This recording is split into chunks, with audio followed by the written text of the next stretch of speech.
Hello and welcome to A Gay and a NonGay. I'm James Barr. I'm gay. Yes, I'm Dan Hudson. Welcome to the podcast. And he's non-gay. Yes, I am non-gay. And we've got Eva Echo in the house for a record-breaking third time. In the house. Yeah, no one's been on this podcast 3 times before. She is the Director of Innovation at Birmingham Pride. She's a TED talker. She's a sewer of the NHS. I'm not sure that's a word, but I think it. I like it as well. She's the events manager for Trans in the City, and she's just been nominated as a international queer leader for policy and advocacy at the We Create Space Awards. Eva Echo is in the house. Hi. Hi. How are you? I'm good. Thanks for having me back. Congratulations A third time as on well. being incredible. Yeah. Thank you. As always. Also, I love that. I don't know if you were ginger before. I like that you've joined my team. No, I wasn't last time. Well, welcome. I'm embracing it. You've also lost a ton of weight, right? I have, and that's a whole other story. Oh, Is that something you were meant to say to people? I guess apparently not. No. I'm happy to talk about it. I want to ask you about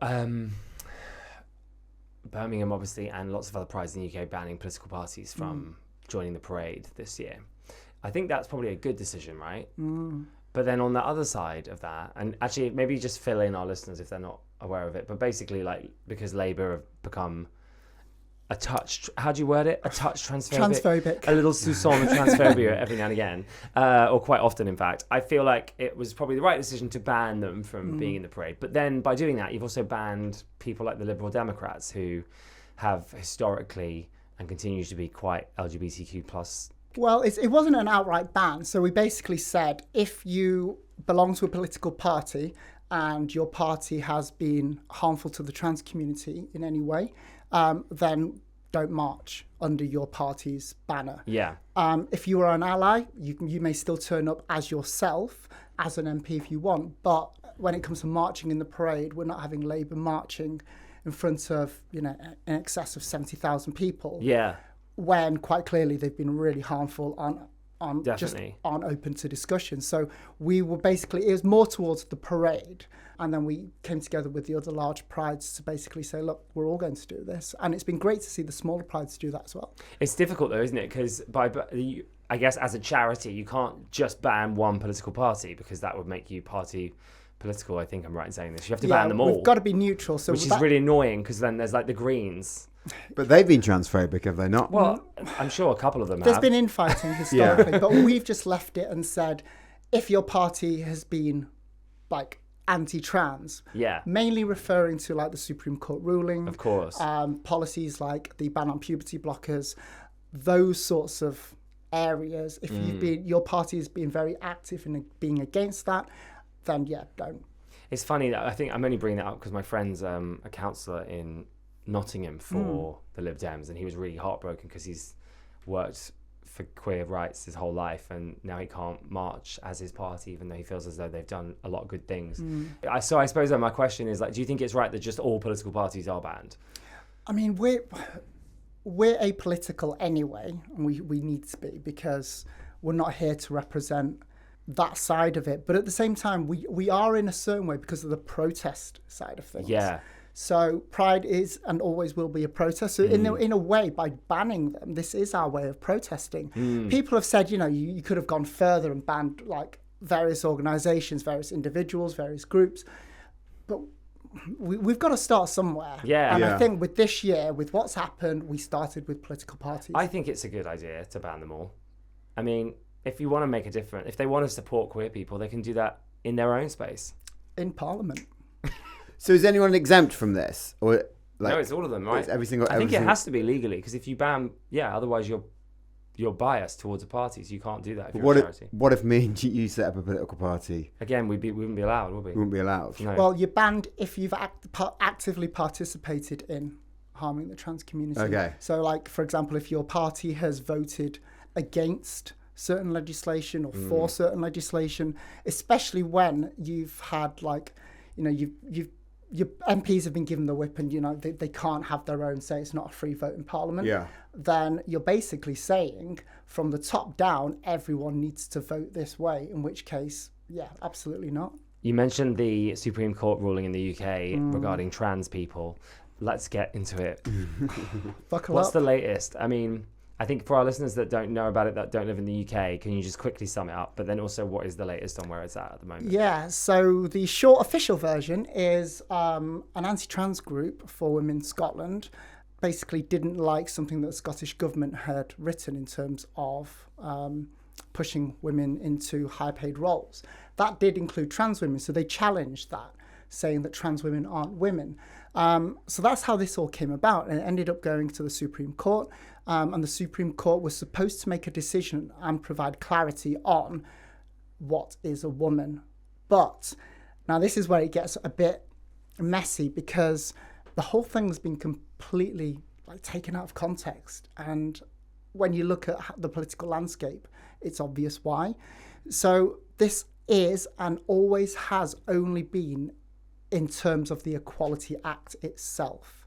So it was basically answering the question, if a trans woman has a gender recognition certificate, can she be protected as a woman under the eyes of the Equality Act? That's it. It's got nothing to do with bathrooms, toilets, changing rooms, or anything like that. It was simply in the Equality Act. But it's just been completely taken out of context and used or completely weaponized by various organisations. British Transport Police have taken it to an extreme. The Equalities and Human Rights Commission have overstretched on it. And it's just been used as another way to target and punch down on the trans community. Yeah. What have the BPT done?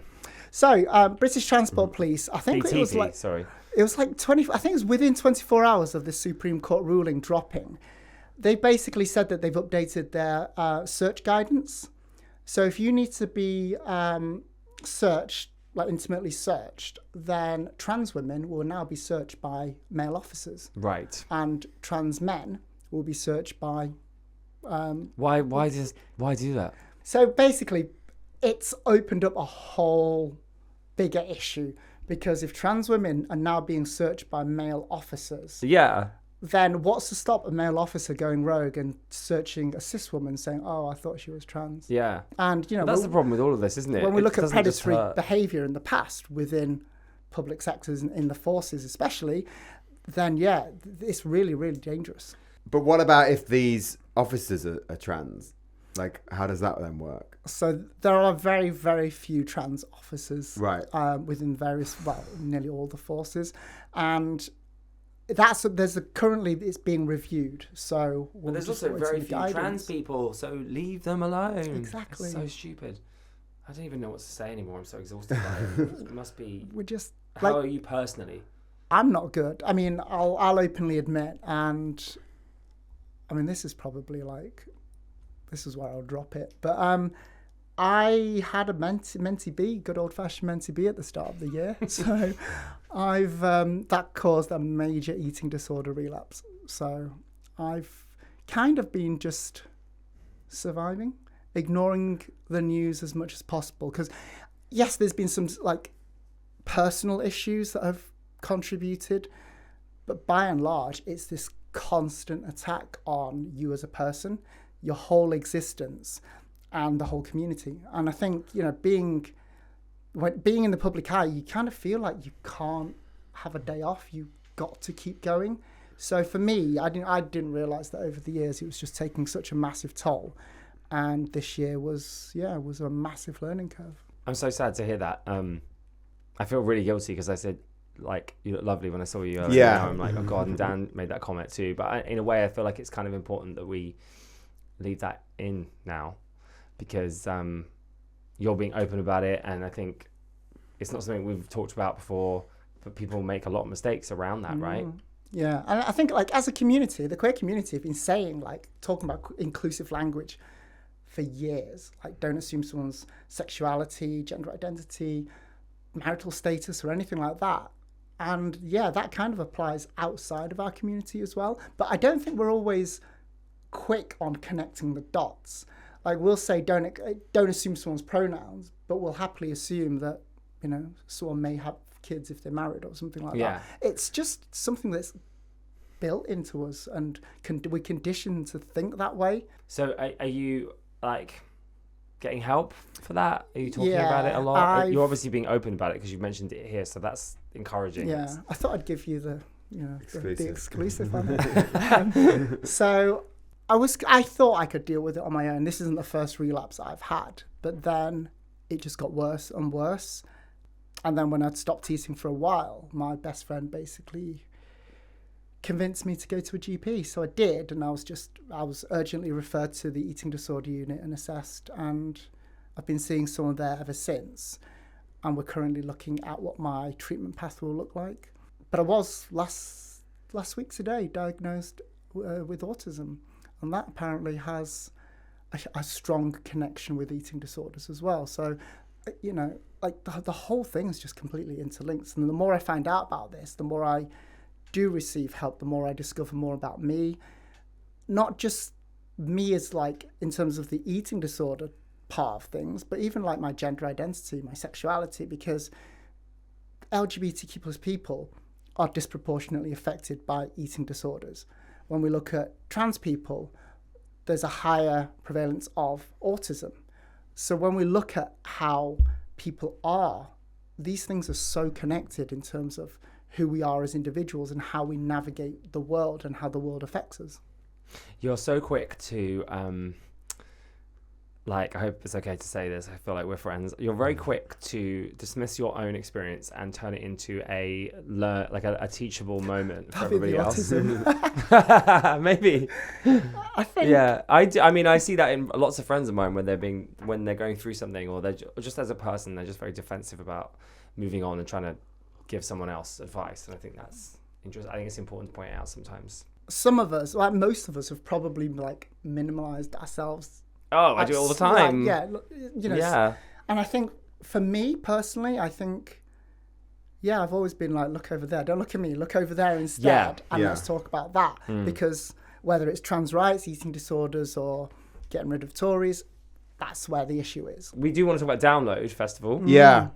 Yeah, because they've also followed this transgender guidance from the Supreme Court. Interim guidance. It's not even legally binding. It's interim guidance. So I'm not sure I spotted that. Straight after the Supreme Court ruling, I say straight after a couple of weeks, they basically drafted interim guidance that said that trans women are men and therefore should use the men's toilets, and then trans men need to use the women's toilets. Yeah, which is crazy. But it's not as straightforward as that, because the Supreme Court ruling also did say if you are perceived to be a woman, then you have the protection of the law that a woman has. So it leaves service providers and employees... So if you pass, then you're fine. Yeah. So if you pass and you're trans and you go into the men's toilet, you have effectively outed yourself. If you go into the women's toilets... Are you committing a crime? You're going against the ruling? So what the guidance has basically said is, if you're a trans woman, you can't use the men's toilets if you are perceived to be a woman, but you definitely can't use the women's toilets. So where do you go? You are, as my mum would put it, without realizing she was making quite a good joke, in no man's land. Yeah. And Download being Download, I guess, they decided to embrace this interim guidance and implement it. And there was a post saying there was an artist who reached out to them asking to clarify what the situation is with toilets. And they said that they would be adopting the EHRC's guidance. Which artist? Do you No know? offence. Yeah, that's it. Why would they... I'm guessing they're transphobic then, or not? No, they're... trans or right. At least why would a music festival, which is effectively, it's music, right? So that's about bringing people together, surely, and creating community, especially in the rock music world, as I'm now very aware, thanks to our BBC documentary available now on iPlayer, Sachet to NonGay. As I'm Sachet to Hell. Sachet to Hell. I found a gay. Yeah, you have. It's interesting that you chose metal, and I think I might be wrong, but the majority of LGBTQ plus people probably chose Madonna. Yeah, with metal there's no subject that can't be sung about, and it's very straightforward, straight to the point. As I'm very aware, there's a lot of queer people into rock music because it's sort of it's aligned. There's a commonality there between rock music fans, alternative music fans, and queer people who are obviously just alternative by existing. So why would they decide to follow that? The only reason I can give is transphobia, because by actually adopting guidelines that aren't legally binding. Yeah, because is it a legal thing? Is it an insurance thing? It's not. Because when you look at the toilets, they are single plastic portaloos. Yeah. So it's not like you're going into a shared and they're area. gross. Yeah. They really upgraded the toilets at Download this year. Honestly, they were really nice. So good for you that you could use one. I could use one, yeah. Just to throw that. It was weird. It was like, why are the toilets so nice? Honestly. Anyway, so could you still sit down on the toilet seat? No, but I wouldn't do that at a festival anyway. But that's not anything to do with this ruling, is it? No, but I just thought those two things aren't related. Credit where it's due, anyway. Well, not really. So yeah, they adopted this guidance and said that basically, you know, we believe in this, and that there'll be single-sex spaces, and everyone kicked off saying like, why? It's not legally binding. They are portaloos. They're fully enclosed. They're not a shared space anyway. And you know, when we look at the alternative and the metal community, what it's always stood for is inclusion. Like, as someone who used to be a musician, music for me was my expression, my way of finding myself, my way of escaping. And so many queer people have found themselves in music. And as you know, as you mentioned in the documentary that you did, is testament to that. And this music genre has always been about bringing people together. So for Download to implement this just completely went against that. I remember when I wrote an article for Boots in their health and beauty magazine, and I wrote an article about, have I told you about this before? Yeah. Oh yeah, we chatted about this. I was on the cover the month before, and then you were in the next one. So I wrote about pronouns and how important they are, and it was just a nonsense article that I was paid like, I don't know, 50 quid to write. I didn't really think about it. I was just like, sure, I'm happy to do it. And I quoted some statistics saying that if you use pronouns, then you can reduce the risk of suicide in queer people by a certain amount of percentage. I can't remember what now. And anyway, they had a huge immediate backlash from loads of transphobic TERFs, women online, and they immediately put out a statement saying that they didn't agree with what I'd said.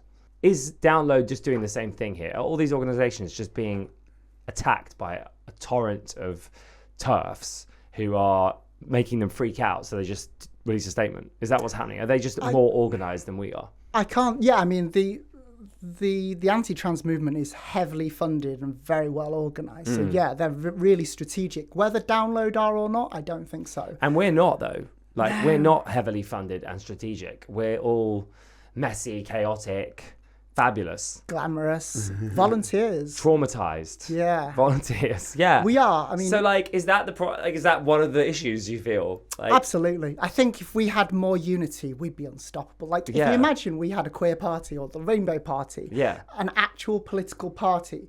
Yes, we won't agree on absolutely anything like this, but at least we can come to a consensus on the big things that we all need to rally around. And let's face it, what political party does unanimously agree on everything anyway? Yeah. But if we had a Rainbow Party that was a political party, we could show our strength in Parliament, and we could really unite, and we could really bring allies with us. But without anything like that, we have factions dotted around the country, some a lot more militant than others, just arguing over what we need to do and how we need to do it. And rather than attack each other, we need to be looking at what they're doing, because this is what they want. They want us to be divided. They want us to be squabbling and not seeing what's coming up next. Yeah. They want us completely caught off guard. Well, it's easy for them to just hate all queer people, isn't it? It's very easy to just go, I hate all queer people. It's less easy for queer people to be like agreeing on everything. Yeah, I mean, we can't even agree on whether, there's gay people that don't agree on adoption or PrEP being free. Like, so how the hell are we all gonna come to the same agreement on? I've always wondered this, anything? And I think we are so loaded with trauma individually that it blinds us to community. And I think when we're so focused on coming out, being able to express our true selves, whether it's sexuality or gender identity, we're going at it like 100 miles an hour. All of a sudden, the chains are off. You can just go for it. And but you even do. then, I don't feel like we're expressing our true selves. I feel like we're just expressing a version of ourselves that is palatable for straight people. Yeah, that's true. And then if someone is really themselves, we like attack them. Like, why do you look like that? Why are you wearing that to Pride? What do you mean you're sleeping with 1,000 people? What do you mean you're going to sex parties? What do you mean you're open? Like, we just hate each other so much. There's so much trauma, internalized homophobia, transphobia, and we need to deal with that. And the thing is, just because we're out doesn't mean we're healed from that. No. We still have a lot of internal healing to do. And a lot of people seem to think now that we're out, that's it. So it's all sparkles and rainbows, but it's not. That's just one step. I love when I get asked, like, oh, what do you think we should say to queer people, like, who are discovering who they are? I love it when you get that question. I'm sure you get that question a lot as well. I actually really hate that question. It drives me crazy. Because I'm like, why do we have to fucking do anything? Why are you asking me what we should do? Yeah. But the answer I have to that now is actually just, like, heal yourself and stop traumatizing everyone else with your own trauma. Because we do that all the time. Yeah. There is a weight lifted from you when you come out. But yes. That does not mean... I'm very angry. That does not mean that everything is suddenly fixed. No, and the world is fine. That's just you realising that even by coming out, I've had to conform to a process to say to straight people, I'm not like you. I am different. And Hannah Gadsby puts this great in her special, Nanette, the closet isn't shame-proof. I don't know what we can do. Sit and talk. We need to talk more because right now we're working in silo and everyone thinks they've got the magic answer. And everyone thinks they're the only person that can fix it. Yeah. It's not really a question. I just wanted to say, like, I think it would be nice for you to just say something nice about yourself. Because I think sometimes when we're in a really bad place, we don't often take time to, like, thank ourselves for being amazing. Oh, this was not in the email. I know, but I would like it if you did, just because... Like, well, we both think you're amazing, and you're so important. Thank you. I just want you to Only know person that. to be on here 3 times. Apart from ourselves. Apart from ourselves. I am honestly stumped right now. I think... That's probably the most difficult question I've ever asked anyone in an interview. It really is. But... I don't know. But even if you just think about it, that will make me happy. I'll think about it. Even if you just think about it I'll get for the back next to you hour. on my 4th visit. But yeah, just know how important you are and amazing you are. Thank you. I'm sure you know that. You just need a reminder. Possibly. I'm sure you get messages from people saying thank you. Yeah. But we just forget to hold those. Yeah, I think we do. Like, I read messages from people who've said, thank you so much, or, you know, you've really helped with this. The very first time I appeared on this podcast was the live filming in Birmingham. And a few weeks after, I was in Costco, of all places, and someone came up to me. And when I see someone, like, walking directly towards me, that my immediate reaction is, oh, shit, what have I done? And they basically said, I just want to thank you for what you said. I was at that podcast filming, and what you said really helped and really resonated. But it's like there's this deeply symbolic thing about taking control when you come out and you say to the world, this is me, and this is how I would like everyone to address me. So it is such a big moment, and I think it's one of those moments that people don't acknowledge enough. So yeah, acknowledge trans people, and you know that big step in their lives.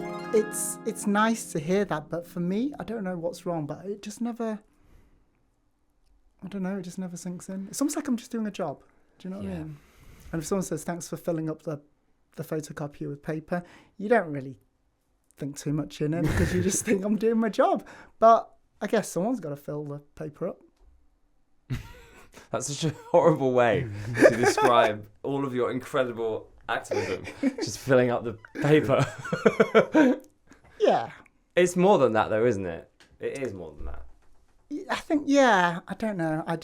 There's just something, and I think people listening might relate to this. It's almost like there's this barrier that filters out certain things. Like when someone says that you've done this wrong, it's like the end of the world. You focus on fixing it, and it will allow that through. But when someone gives you a compliment, whether it's something about how you look or it's something you've done, you just don't. It's almost like you can't take it for whatever reason. What if the thing you're doing wrong is not thanking yourself?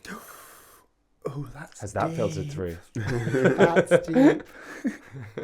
To kind of wrap up what we've been talking about, that is that unity though, isn't it? Talking to each other and reminding each other. Yeah. Yeah. And realizing that we have more in common than that which divides us. Like trans women, cis women, we all feel insecure about ourselves, how we look, how we fit into the world.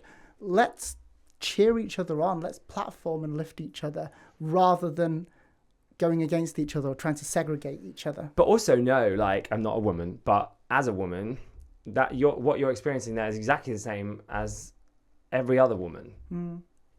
Like, oh, I don't look this or I don't look that, or like I have a friend that's going through some really complicated body issues and is having to decide if she's going to be able to have a baby one day or not based on an operation she needs, and it's really traumatizing. And I think all women have these massively confusing, complicated questions. Trans women are not excluded from that. They Absolutely. are very much part of that exact same. It's an experience. Womanhood is an experience. And you Manhood have is so as well. much pressure, and we don't talk about manhood enough for a podcast with two male hosts. But but yeah, it's very hard, I think, for cis men also. But anyway, it's a lot, so we need to be nice to ourselves. Absolutely. Especially if we're going to help other people. Thank you for coming on our show. Yeah, thank you. Thank you for having me.